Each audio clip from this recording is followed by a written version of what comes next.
Father, for this day, for keeping Eric safe in his travels. Bless everyone with the message we're about to hear. In Yahuwah's name I pray. Amen. Okay, so just as a timestamp, this is Erev Pesach, the day before, on this particular calendar, full mooner, as I refer to it, full mooner calendar, starting tomorrow.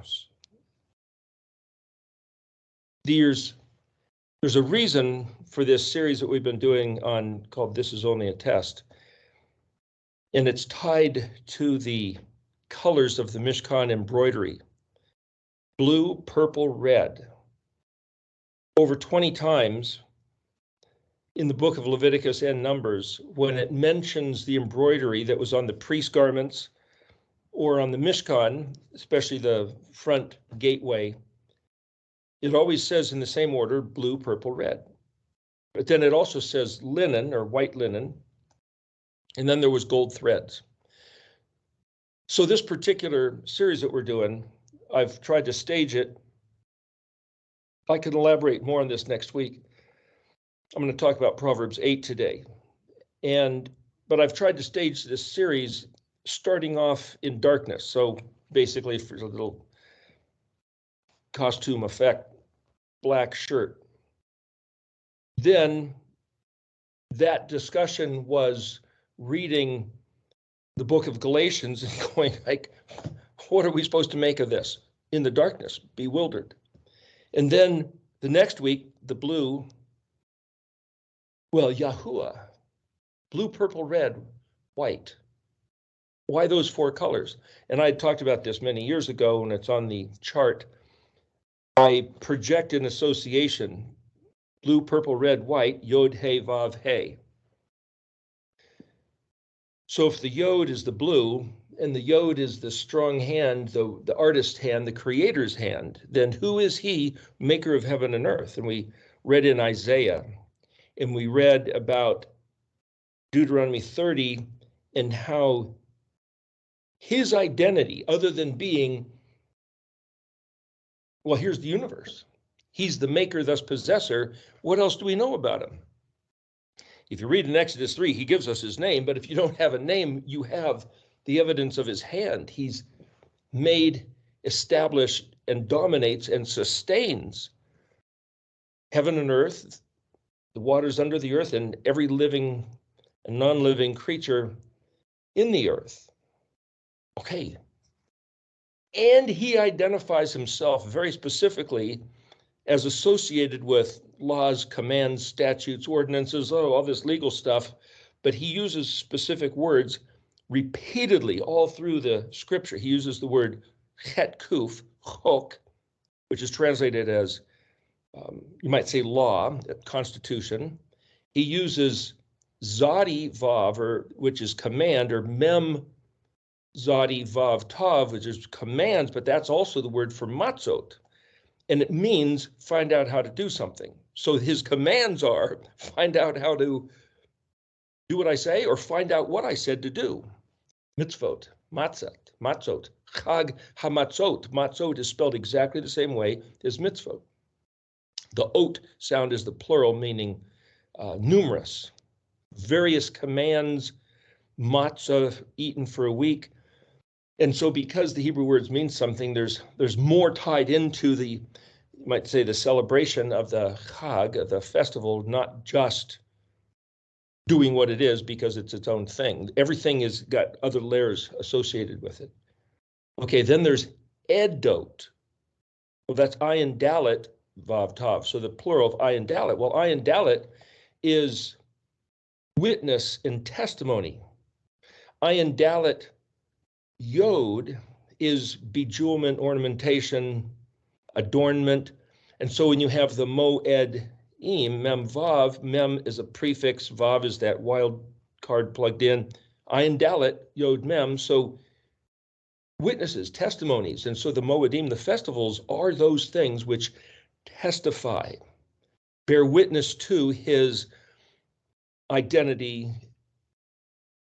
Well, he's the maker of heaven and earth, kanash, shamayim vayeretz, maker, thus possessor, kuf nun hey, and kuf nun aleph, kana or kona, like Kona coffee, Hawaii is known for that. That means jealous, but zealous and passionate, furiously intent on his stuff. What stuff? Well, his moedim, for one, his choice best ornamentation, a bejewelment of himself.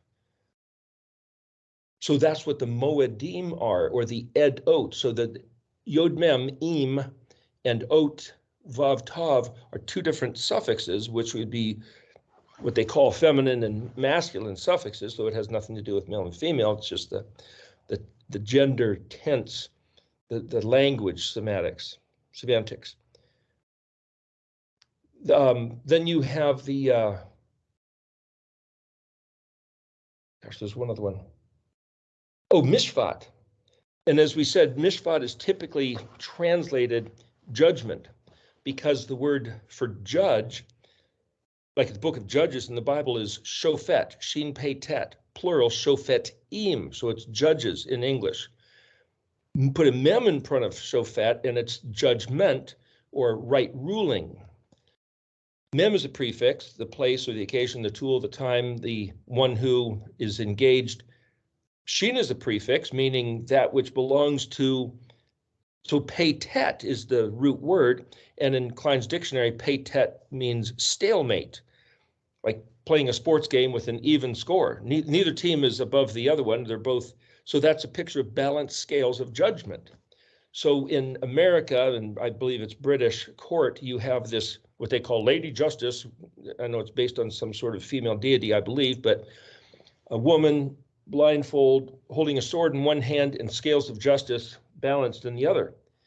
And the idea is, give no heed or regard to the status, the position of the individual within the culture.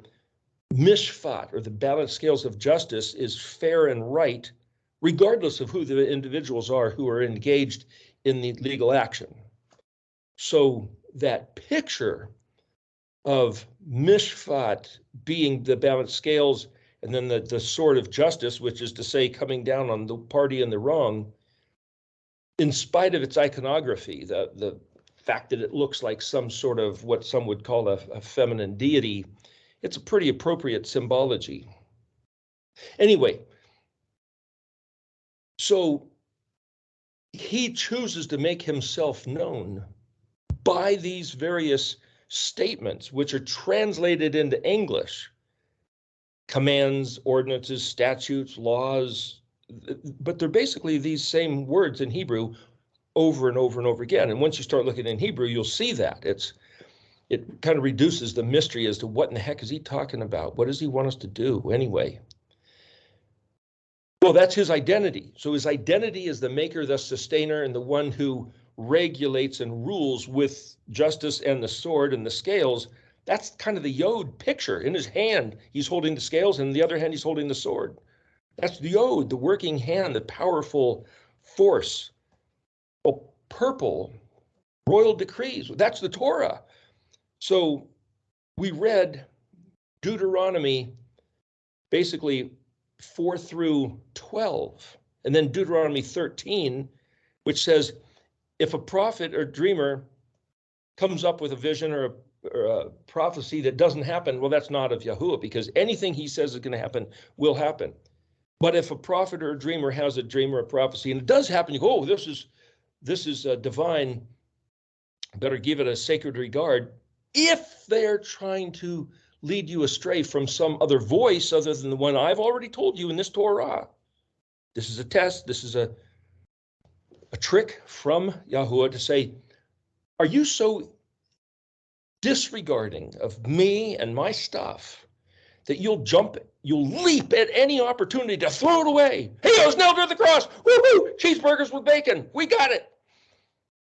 Or we could work on Saturday, or whatever the seventh day of the week is, according to your serious regard of the calendar. Or, hey, we don't have to eat unleavened bread anymore for a week. I hated that stuff anyway. This is his choice best treasure. You really want to throw it away that fast? It was nailed to the cross. Paul said so. Oh, wait a minute. No, I'm talking about attitude. I'm talking about perspective. What is he testing? He's testing our hearts, our inclination, our motive, our Where's the seat of our desires? So the purple, this is what he said. And Deuteronomy 13, once you get through Deuteronomy 4 to 12, Deuteronomy 13 says it can't vary from that. Okay, so then we get into red. The red, what's red? Well, Adam is red. Adamah, red earth. Dam, dalet mem, dami, blood. Dami also means similar. So Adam was made similar. Adamah. Adam was made similar in the likeness of Elohim. Dama also means silent.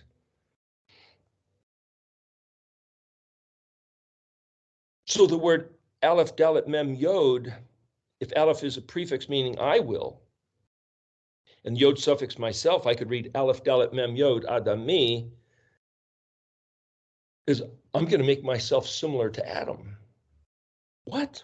We're going to get into that. Proverbs 8. But the idea that he, the creator, the Yod, whoever that is, he disclosed his name later to Moshe and to Abraham. He's known, third person reference, you might say, as the Almighty, El Shaddai, the Most High, El Elyon. But to have a name, tell them Ehyeh sent you, I am. Well, that's kind of his self-aggrandizement, but Yahuwah. It's Hashem Zakar. That's the father, masculine name for perpetuating generations, you might say, to recall to mind. What's his name? Well, he just gave us Ehyeh and Yahuwah. There's more to that, but what I'm saying is that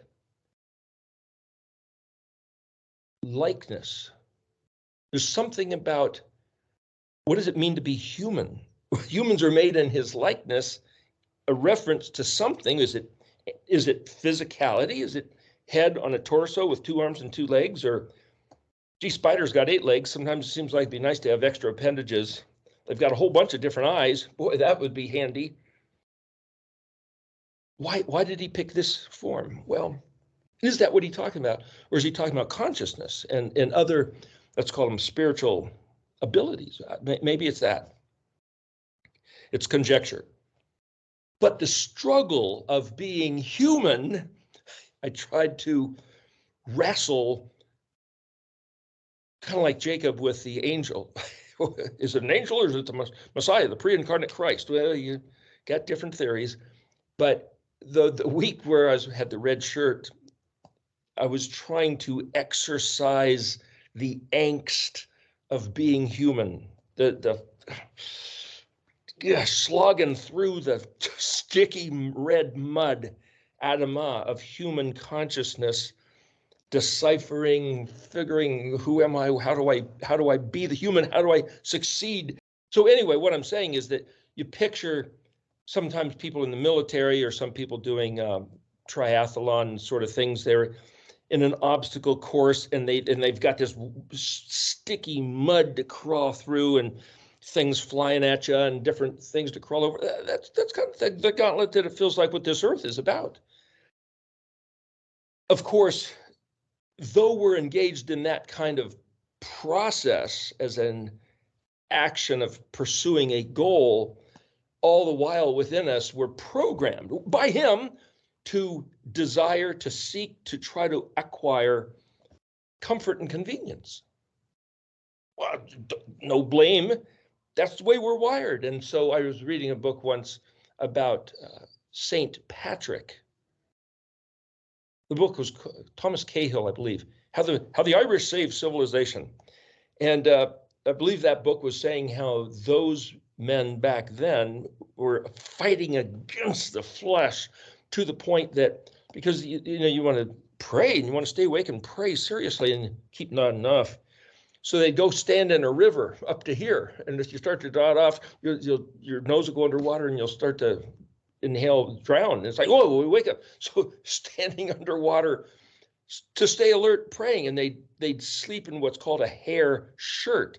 Man, that thing is itchy and scratchy, and they were sleeping on a bed of nails or rocks, they were discomfort, their flesh.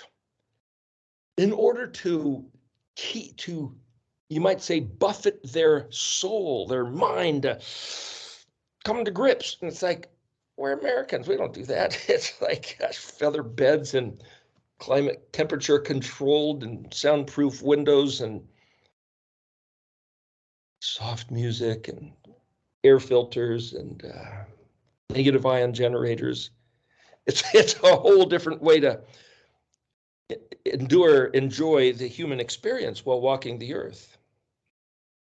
Which one is better? Which one is more noble? Which one is more rewards in heaven? You'll see there's a verse in Acts, the book of Acts,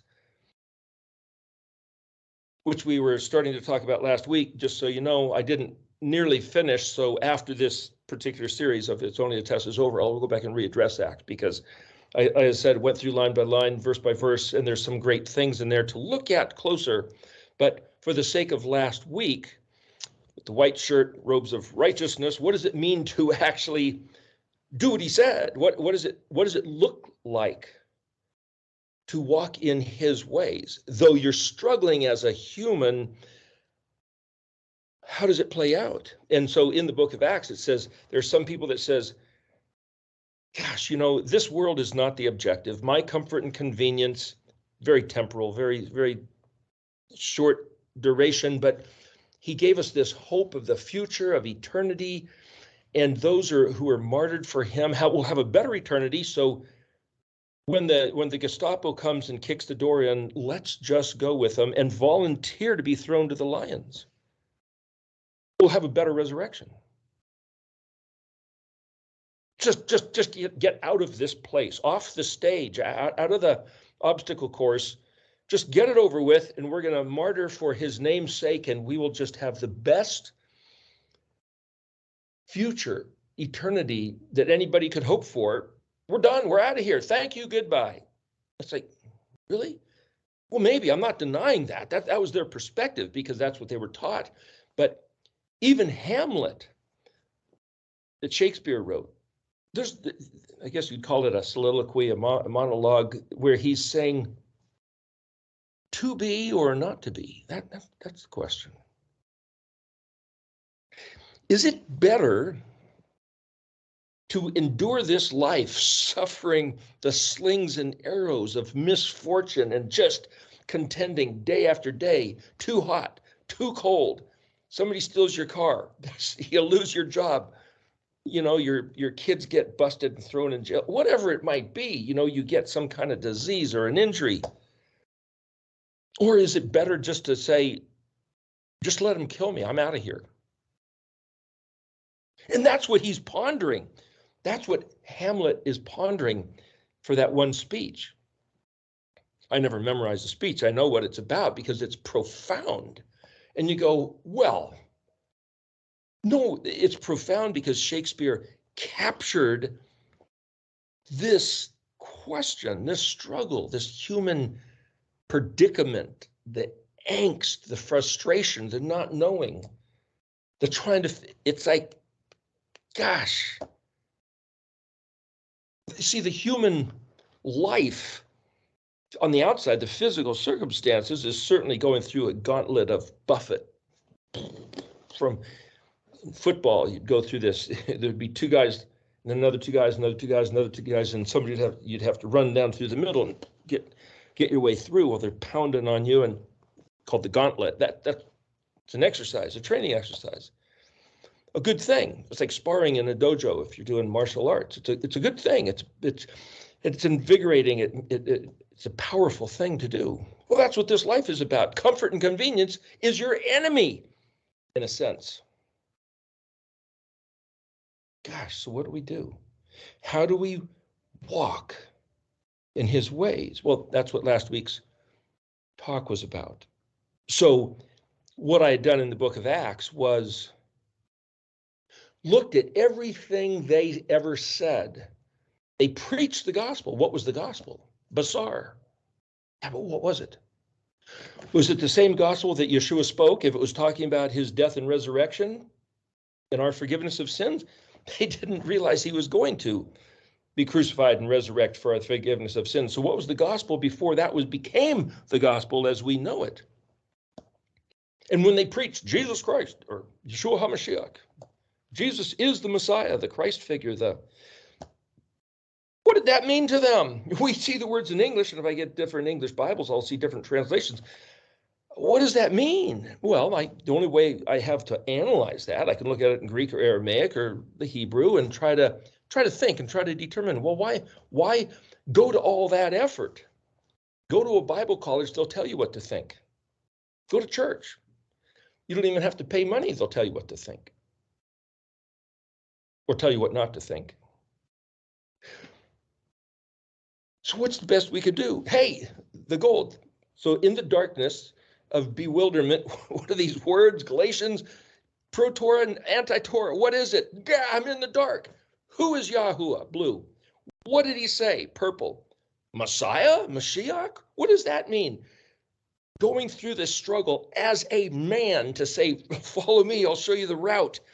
I'll show you how to navigate the treasure map. I'll show you how to walk the maze of the labyrinth.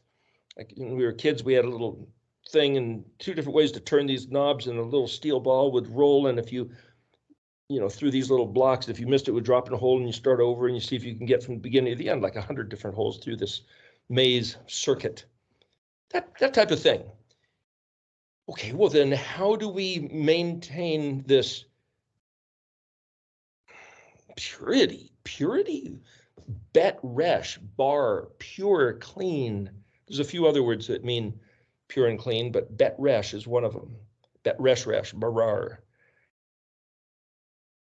How do we walk this life without being soiled and muddied, though the action itself, the purpose itself, is for us to slug through the mud and be very dirtied and muddied? Well, then, what's the prize? What's the goal? Where's the gold? What's the best that we can be doing? So there's 3 words for gold: Peizion, Pez. Hey, there's those little candies. Those are called Pez.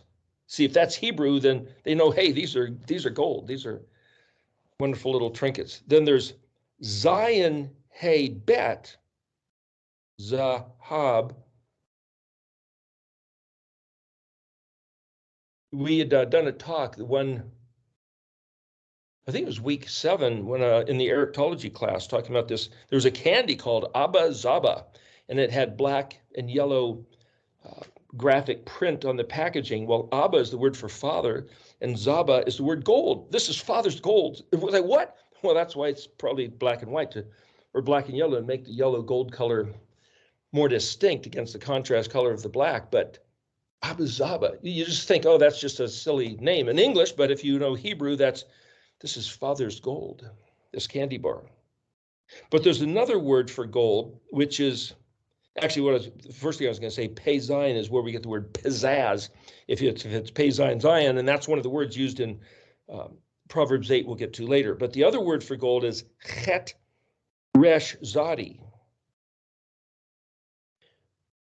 Chet resh zadi. Well, resh, if you have aleph resh zadi, that's the word aretz, which is to run. Rats, resh zadi, rats run, they scurry, you come in, so that picture of running, but it's also to run with longing and desire, and I want something what's a proactive. It's not running in fear, it's basically just running, but the intention is to say a desire to run volitionally. So the word aleph resh zadi, meaning earth, means I'm going to run this. So if somebody says, hey, I got a challenge for you. Okay, bring it on. What do we got? And if you're a fighter, it's like, give me the biggest guy you got. I'm going to take him out. So you see some of these, a boxer or some sort of martial arts thing, or even a college team, a sports team against another one. So then you have like the Super Bowl. It's like the best of this side and the best of this side. And it's like, let's get a match going here. Let's do this. That attitude is aleph resh zadi, which is the word earth. Earth. See, we miss that if we just say earth. In English, E-A-R-T-H. Well, what if you flip it backwards? H-T-R-A-E. Look at the phonetic consonants. The aleph is silent, and then you get R, and then if you take that as a singularity, then you've got Zodi replaced by the TH, the R is the Resh, and then the aleph. So you get terra. That's like territory, territorial, terra firma, terracotta. It's the earth clay. So see, even the word eretz in earth is the same word, but just been polluted with the syllabalization into English from the Hebrew. Say the word earth, and that's actually eretz. We're speaking Hebrew and didn't even realize it. And if you say terra, terracotta, that clay tiles that you'll put on your floor or make pots out of, that's also earth, just spelled backwards. I'm just showing you things in the language. But when it says, I'm going to run this, I who? Well, me, I'm the one speaking. Oh, okay, I'm the one speaking. So if it starts with an aleph and it shows first person volitional enthusiasm and intent, okay, but that's me talking. But I'm like, this place started a long time ago, at least 6,000 years, if not 60 million years, if not 14.8 billion years, or whatever it is. But who's the aleph? So to look at the alphabet and say, well, it's the expression, the self-revelation, the self-declaration of its author. What author? The author of the alphabet. Well, when was that? Well, it wasn't known before Moshe. Did Moshe invent the alphabet? The oldest guy named Petrovich, I can't remember his first name, but Patterns of Evidence, that website talks about this. Douglas Petrovich, they found a rock over in Israel somewhere in the land, and it's got these scratchings, and he says, oh, those are very primitive glyphs of the Paleo-Hebrew alphabet. Very similar to Jeff Benner's font that he uses. You can find that at ancienthebrew.org. But it's not the font that I use, just so you know, but the letters are the same equivalency, just like the difference between writing in cursive English versus print block English letters. Different style, same letter, same meaning, same essence, same sequencing. But you look at that and say, well, that's the oldest known found inscription of the, whether you call it Proto-Canaanite or Proto-Sinaitic, or it's the ancient Hebrew alphabet. Yeah, but where did that come from? Who made that up? And was that some official scribe scrolling like it was really, like the person was having a problem, or maybe the tools in the rock used was having a problem, or maybe it was some kid doing graffiti? Nobody knows. It wasn't certainly the epitome, you might call the hallmark, or here is the archetype of the form of what the letters should look like. When I was in grade school, up at the top of the chalkboard, they had the letters written absolutely perfect. The English letters, capitals and small letters and script. And so it's always right there in front of you. Finding this rock is certainly not that. So the question is, who came up with the alphabet? Moses didn't necessarily come up with it. They say that, well, the Hebrew alphabet copies some Egyptian hieroglyphics, but it's said in I think it's the book of Jubilees, that Abraham was given these sacred scrolls from Shem. Perhaps it was Melchizedek. Well, where'd he get it? Well, he would have had it on the ark. Well, where'd he get it? Enoch? Where'd Enoch get it? Did they have writing? And if so, did Adam develop it? Why would he? He was naming the animals, but did he even think about writing? And some people say, well, maybe Shem named the constellation. You see, it's all unknown. Before the flood, totally unknown. It's blocked from our thinking. So the study of this alphabet is to say, who wrote the original alphabet? It almost doesn't matter. That's a whole nother study.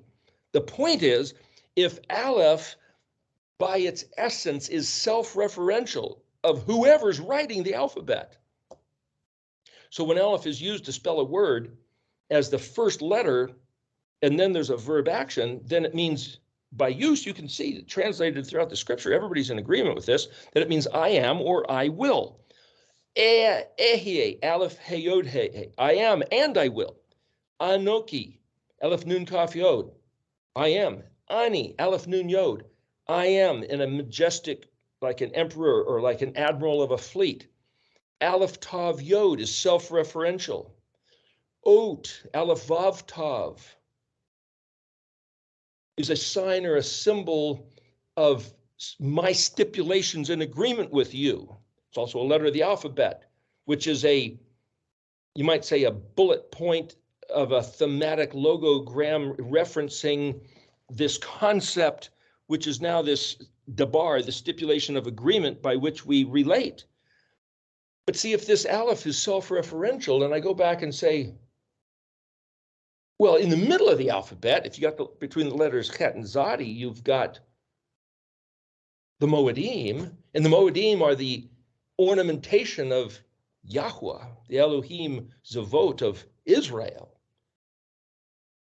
And if you've got the first 7 letters correlated to the 7 days of creation, which are also then mimicked by the 7 stages of the 11 letters between the chet and zadi, he's the one who created, he's the guy who thought of the plans for the 7 days, the staging, the meaning, what's embedded within the pictographic task accomplished each of those 7 days, which just happens to perfectly correlate to the 7 Moedim, which perfectly correlates to the Mishkan, the tabernacle, which also perfectly correlates to the Beatitudes, where when Yeshua sat down and seen the multitudes and he opened his mouth, Pezadi, well, that's like saying he's opening the understanding of what all this stuff is, which is his own stuff. So I'm just saying I can take all these things and project it back and say, well, then the Aleph must be Yahweh, Savot. It must be the creator of the heavens and the earth, revealing, declaring something of himself.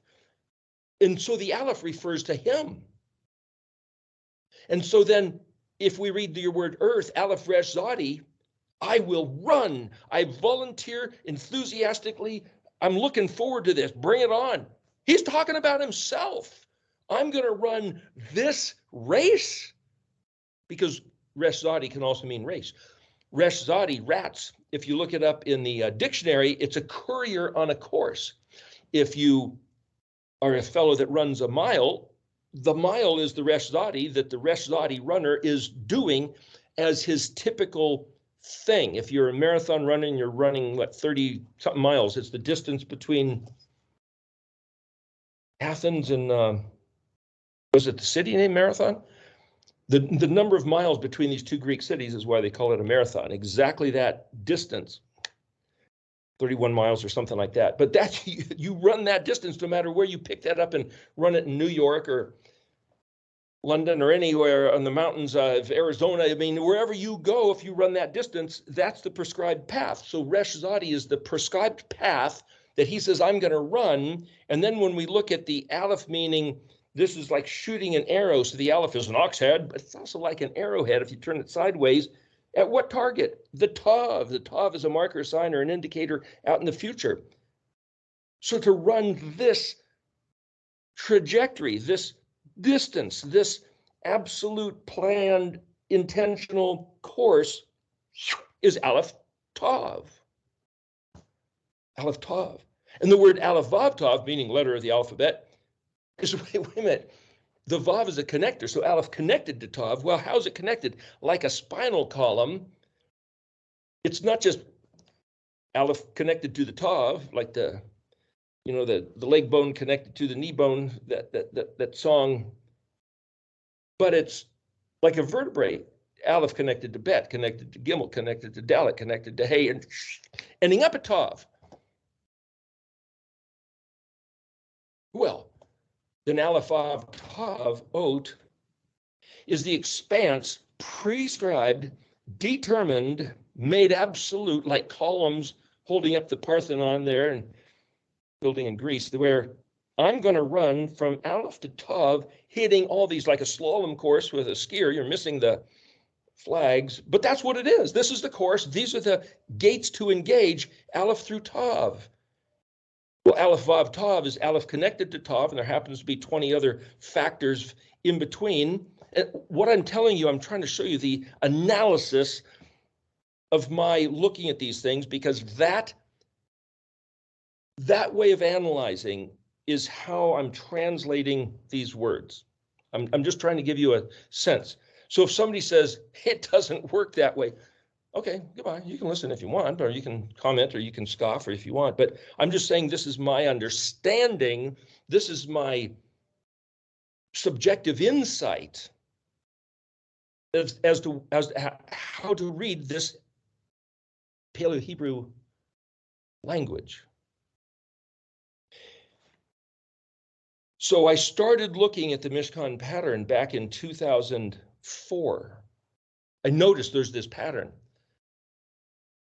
2.5 years before that, I started going to a Torah study, because other than that, I might have read the Old Testament. I know I did. How many times? I don't know. Throughout the years, you read a verse here, a chapter there.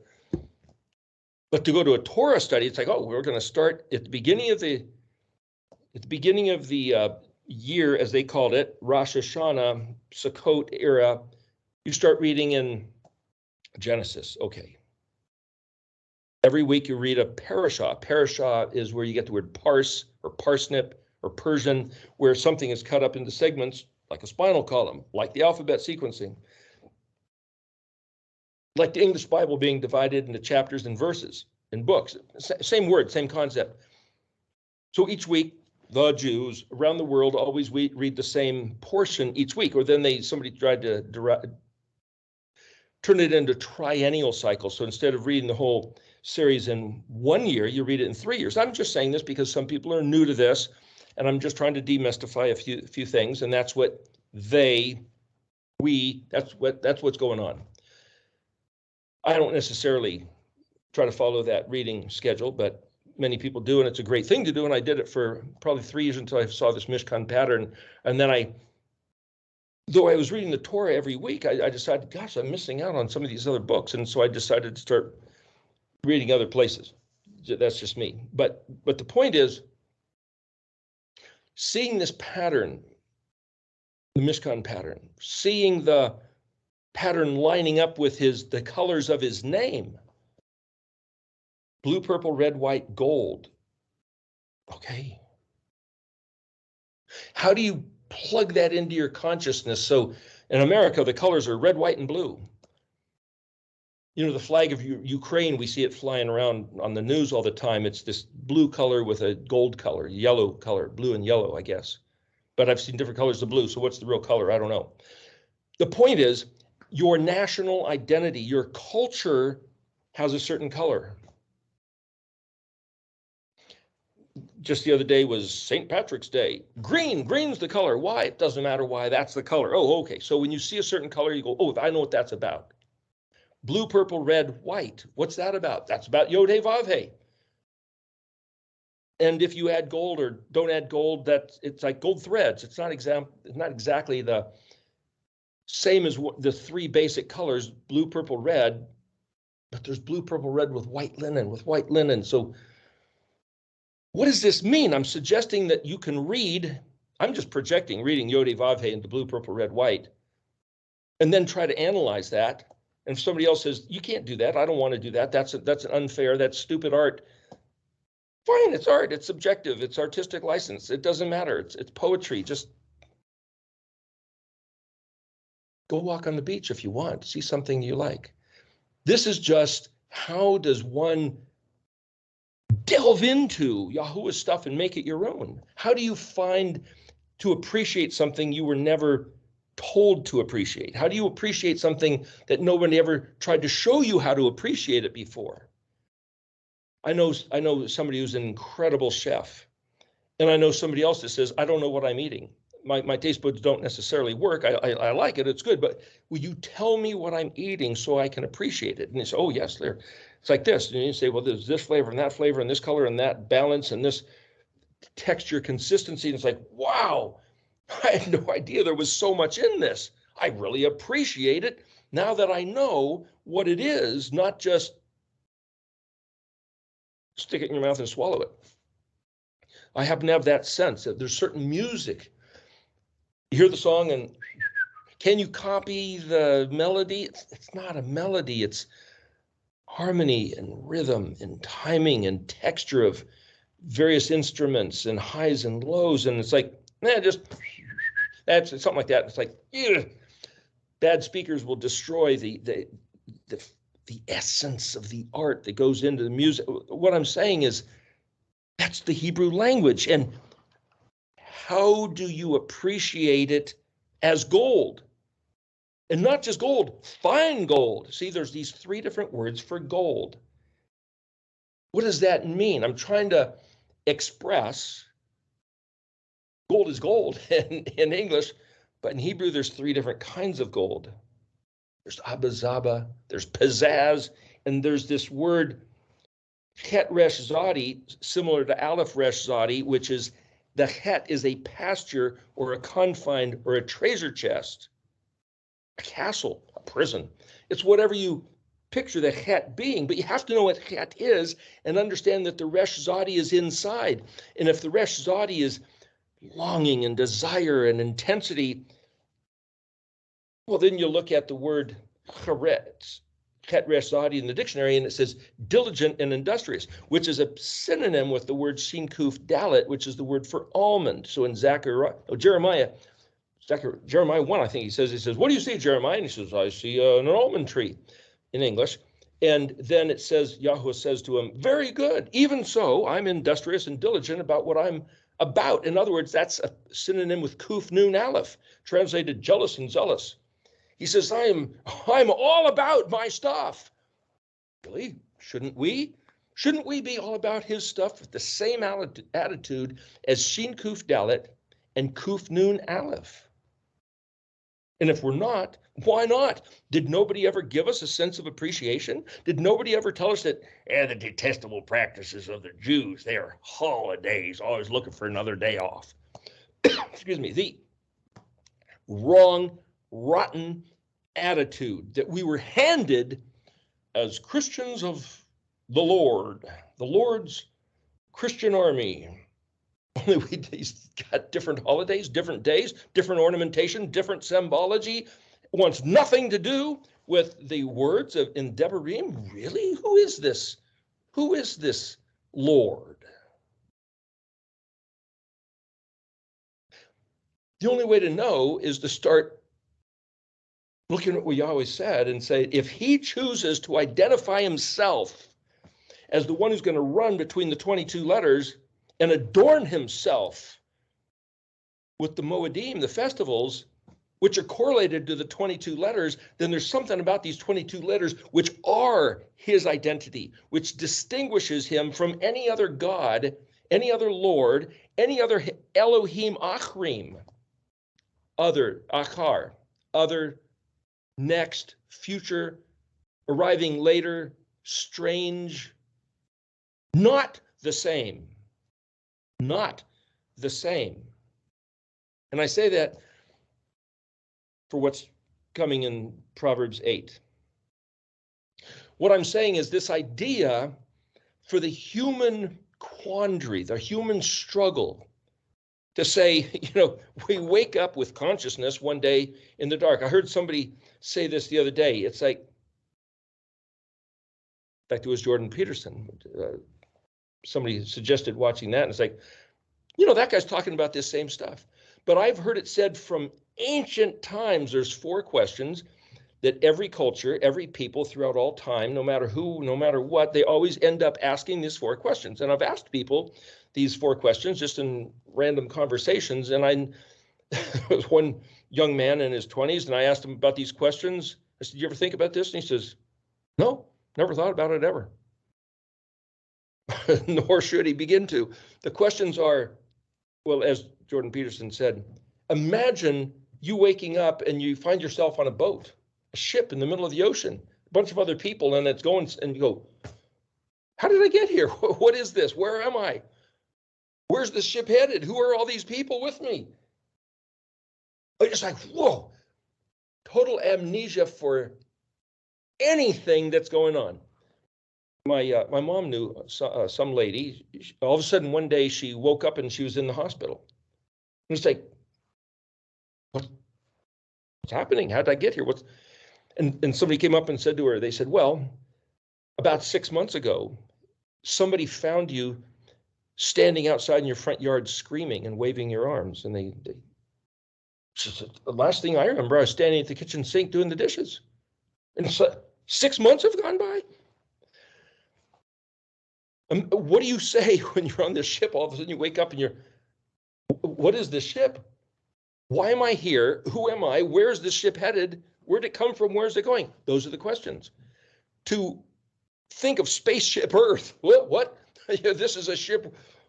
Where did it come from? Where's it going? Why am I here? But who am I? Those are the 4 questions.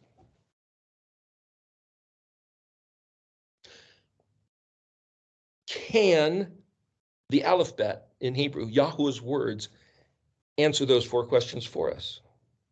That's a question. If those are the 4 questions which dog the consciousness of humanity, then to say I'm in the dark and I'm going like, what? Galatians, Torah, no Torah, who's Paul? Is he a good guy or a scoundrel? I don't know. You can't know. Somebody can tell you, or you can say, I like the name Paul. I'm going to consider him a good guy. Somebody else could say, yeah, that Paul. It's like, well, then, gosh. And you're in the dark. You've got no bearing. You've got no reasoning. Blue. Who's Yahuwah? He claims to be the maker and sustainer, possessor of heaven and earth. Is that true? A bunch of other people say it's this guy and that guy, this deity or no deity. Believe what you're going to believe, but this is the identity, and he's known by his instructions and his commands. Not just instructions, Torah's instructions, but commands.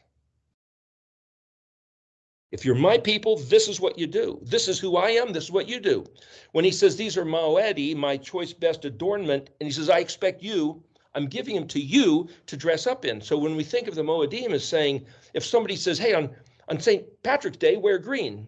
On Christmas, wear red and green. On Halloween, you wear orange and black or purple and black. On Valentine's Day, wear red. That's what you do. But with Yahuwah, he says, blue, purple, red, white with gold. Those are the colors.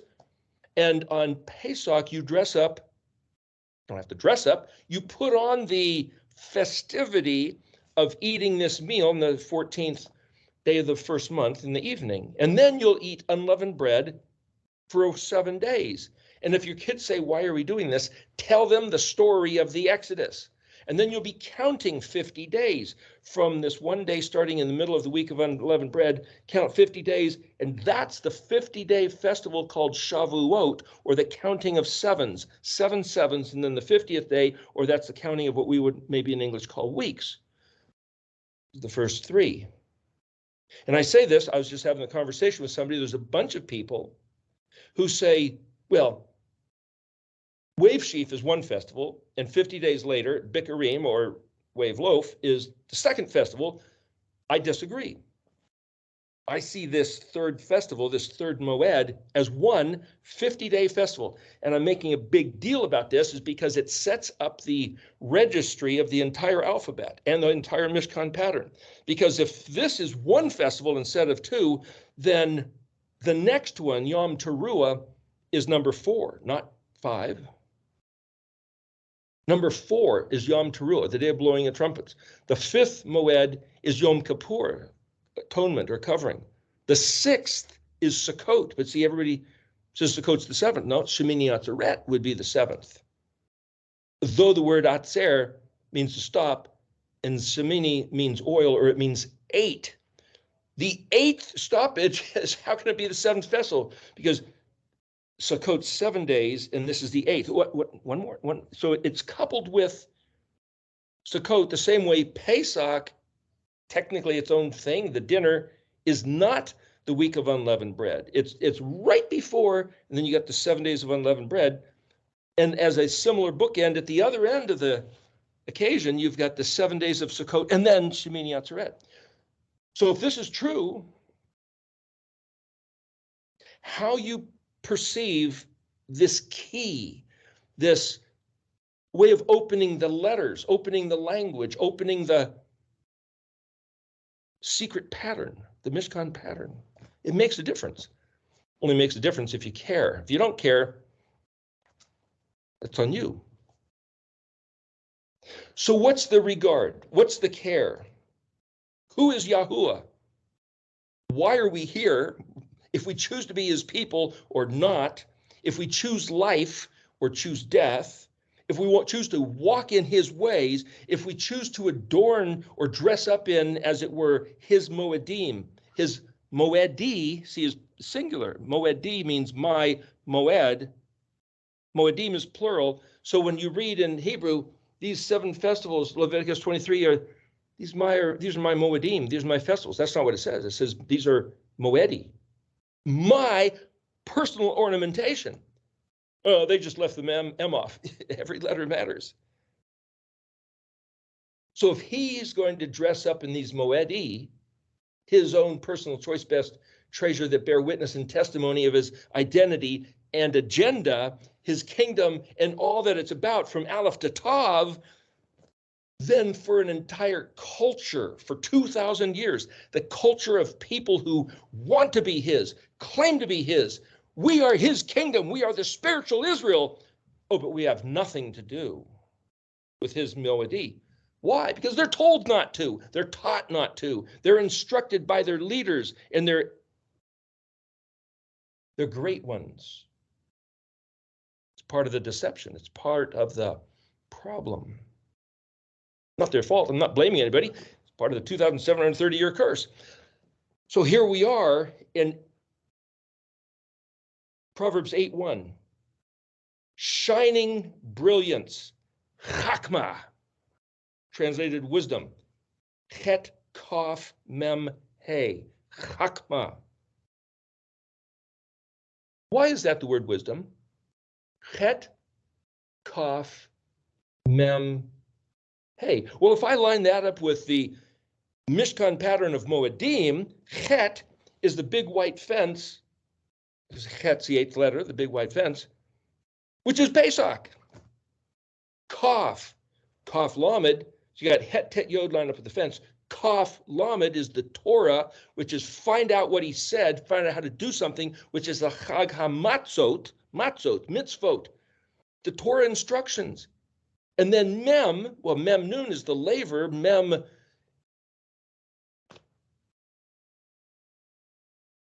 choose life, Passover, Pesach. Step in and learn the instructions. Eat unleavened bread, get rid of the leaven, just as this picture of it's a whole new world, a whole new menu, change your life. Take it to heart as a pregnancy, Shavuot, Mem Nun, the 50 days of gestation, and the seed that's planted in the field of the Torah, Kaf Lamed, like rows, lines of furrows of a planted field, Lamed like this hoe, teach and learn, you nurture the crop, and Yeshua said the seed is his Father's word, Torah, Kaf Lamed. Mem is water. Nun is the fish that lives in the water and jumps out, or Mem is the womb, and Nun is the baby that's birthed. So you plant the seed within you, and then you nurture the seed like a pregnant woman. That's the 50 days of Shavuot, the weeks. The word 7 is the Shin Bet Ayin is the word that means to swear a vow. So we have sworn a vow, and he has sworn a vow. I will be your people. Yes, but you will be my Elohim. So on Mount Sinai, the people of Israel said, everything Yahweh said, we will hear and we will do. And Yahweh says, oh, that their heart would remain like this. I know it won't, but oh, if it only would. And so we presently can determine in light of the truth to say, we're going to be that people that he's always wanted. That thing that he's always desired, we're going to do it. And when he says, I'm going to run Aleph through Tav, that's going to be my Resh Zadi. Like, then that's going to be my Resh Zadi too. If he's going to dress up in these Moedim, then I'm going to dress up in these Moedim too. And if he's going to be enthusiastic, Kana, jealous and zealous, and Het Zadi, Het Resh Zadi, enthusiastic about his stuff, volitionally, then by golly, I'm going to do that too. I'm going to take him as my role model. Who? Him who? Yahweh? Who's this Yeshua guy? What has he got to do with it? We're going to see what's a very interesting thing in Proverbs 8. And I'm saying this, I keep mentioning the way I see it, because somebody else might listen to what I'm saying about Proverbs 8 and go, what the heck? 5 minutes. Where does he get that stuff? I'll tell you where I get this stuff. So I'm going to have to read, there's a lot. There's 37 verses here, and I'm going to read it as a narrative. I'm not going to take the time in this event this week to go back and show you every single verse of every single word, though I can, and I'll send these things to Kurt. But it's going to take the hour just to read, but I'm just trying to set this up. See, if I can look at just the word wisdom, Sophia, that's a Greek word. Philosophia, philosophy, that's Greek. Philo is brotherly love, like the city of Philadelphia in Pennsylvania, USA. Philo, there's apparently half a dozen Greek words meaning love. Agape, eros, philo. Philosophia, who's Sophia? As I said, Matthew Nolan had talked about Sophia being Yahweh's consort, his concubine, as it were, or maybe they had a better relationship than the concubinage. But the point is, he had this whole talk on that, and it's like, why am I even mentioning that? Because Philosophia means the love of wisdom, and Yahuwah had a love of wisdom. What do you mean? Did he love the female personification, or was it the concept of wisdom? Well, Proverbs 8 is all about wisdom. And I'm trying to show you what Chachma is. Is it a lady's name? What does it got to do with the soundbite Soph?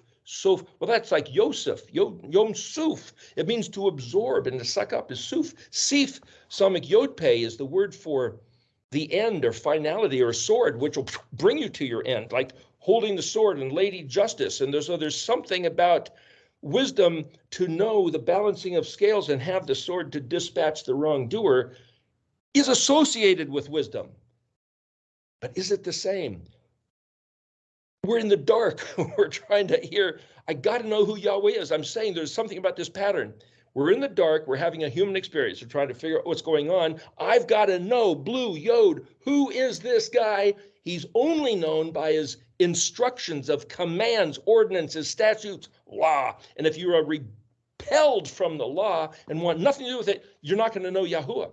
You need to cut through your heart obstinacy, remove the barrier of your heart, which is a circumcision of the heart, which Jeremiah 31 talks about, as well as in Deuteronomy, in order to go into that place where you can hear his words without rebellion, without remorse, without withdrawal, without shrinkage.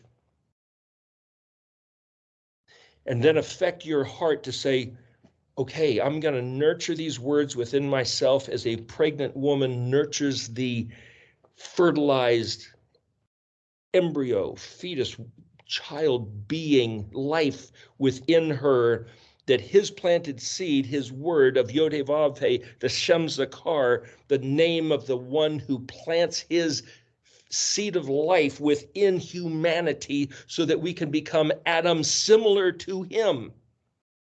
It's all built into the construct of the language, of the alphabet, of the Mishkan pattern. And if we don't have the Moedim, we lose the pattern. If we misappropriate Shavuot to be two festivals instead of one, the pattern is different, something different about it.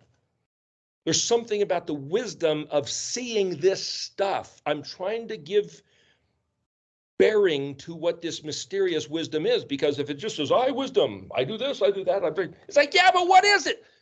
Within the word chakma, there's something about engaging.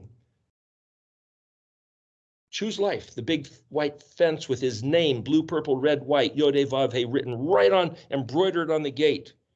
The Torah, Kaf Lamed, lines of his instruction like a barbecue grill. You jump up on the grill as yourself a sacrifice to say, I'm going to find out how to do this. I'm going to get rid of everything of the past, all my preferences, all my ways, and I'm going to learn the protocols of the kingdom. And Mem Nun, the place of water, the place of living water, Mayim Chayim, the wellspring that can't be exhausted. You can't run dry. The wellspring, which is my efforts to nurture that word. My efforts to learn, my efforts to choose, but this is my efforts to sustain. Chakma, hey is to express or reveal, which is the feminine suffix. Chet, kaf, mem, hey. Choose life, learn the Torah, and tend your heart. Time for a break.